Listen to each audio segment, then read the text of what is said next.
sa araw. Napagtanto din niya sa lalong madaling panahon na si Frisky na isang mahalaga at makapangyarihang duwende.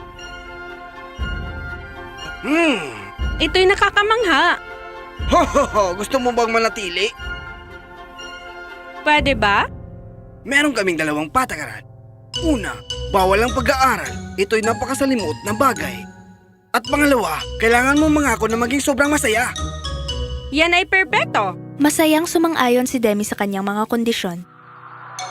Lumipad siya kasama ang mga diwata at nakipaglaro sa mga sirena. Hindi lumubog ang araw sa mundo ng diwata at hindi tumigil ang pagsasaya. Habang lumilipas ang oras, siya mismo ay nagsimulang magbago bilang isang pekeng nilalang. Si Demi ay nag-enjoy ng husto, ngunit pagkaraan ng ilang sandali, nagsimulang magbago ang mga bagay. Bakit laging maaraw? Iyan ay dahil dito.